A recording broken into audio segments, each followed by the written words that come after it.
turut berdukacita atas gugurnya prajurit terbaik TNI.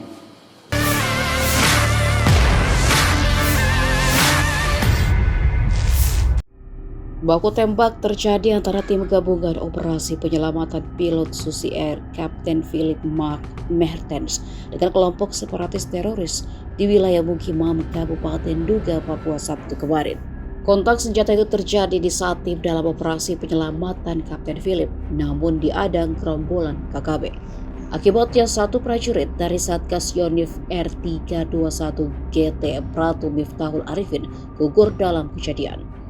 Hal ini disampaikan Kepala Pusat Penerangan TNI Laksamana Muda, Julius Wijoyono. Julius juga meluruskan berita simpang siur mengenai adanya prajurit yang disandra dan jumlah pasukan tewas. Menurut Julius, hingga minggu kemarin hanya satu prajurit yang diinformasikan gugur.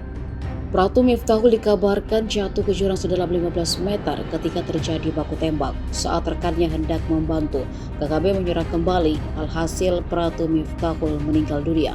Setelah serangan itu, pasukan tetap berpencar di sejumlah titik di sekitar lokasi penyerangan. Julius menjelaskan jika lokasi penyanderaan Kapten Philip sudah diketahui, area operasi juga sudah semakin mengerucut dan terfokus. Namun faktor cuaca menjadi kendala pasukan melakukan penyelamatan pilot Susi Air. Assalamualaikum warahmatullahi wabarakatuh. Salam sejahtera untuk kita semua. Om Swastiastu Namo Buddhaya. Salam kebajikan rahayu. Yang saya hormati para rekan-rekan media yang hadir di tempat ini maupun segenap lapisan masyarakat yang menyaksikan secara langsung acara ini.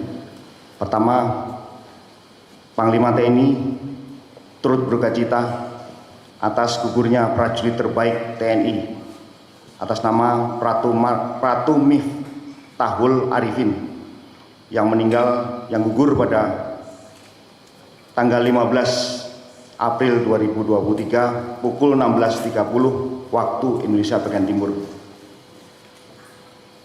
Menindaklanjuti kesimpang siuran informasi yang beredar di media sosial sejak kemarin, saya menyarankan kepada segenap awak media untuk berkenan merujuk pada informasi yang disampaikan melalui jalur Mabes TNI. Penyebaran informasi yang keliru akan berdampak pada tingkat keberhasilan operasi di lapangan. TNI sebagai Patriot NKRI tidak pernah mundur sejengkal pun untuk menjaga kedaulatan wilayah RI, dan itu masih konsisten dilaksanakan di Papua. Panglima TNI dengan tegas menyampaikan untuk ambil tindakan, jangan ragu-ragu. Adapun kondisi prajurit yang lainnya saat ini masih ada di beberapa lokasi. Kami kesulitan untuk menghubungi karena kondisi cuaca yang tidak menentu. Untuk itu Panglima TNI secara terus-menerus memerintahkan untuk melakukan pencarian dan bantuan tempur dengan kekuatan maksimal. Itu saja yang saya sampaikan pada sore hari ini. Apabila ada pertanyaan, silakan. Silakan, Mas.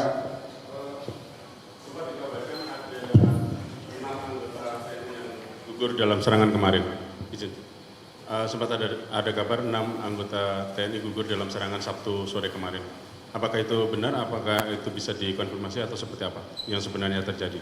Sampai pukul ini, pukul 14.03, informasi yang saya terima secara fisik baru hanya satu orang, atas nama Pratu Miftahul Arifin dari Satgas Yonif R321 GT.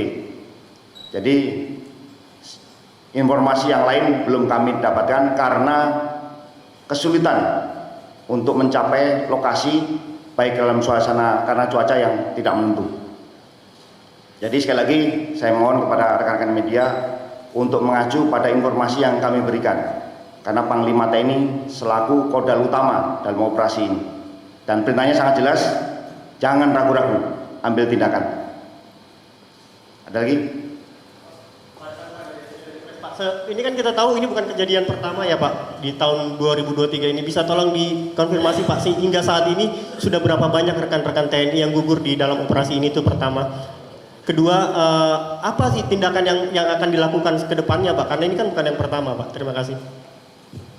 Tindakan yang dilakukan jelas Panglima TNI melakukan operasi militer yang sifatnya menekankan sifat humanis, kemudian lebih tepatnya adalah smart operation, di mana sedikit mungkin mengurangi jatuhnya korban. Untuk strategi operasinya sendiri kami tidak bisa sampaikan karena itu sifatnya sangat-sangat rahasia. Untuk jumlah korban nanti akan kami data ulang dan kami sampaikan. Pak, level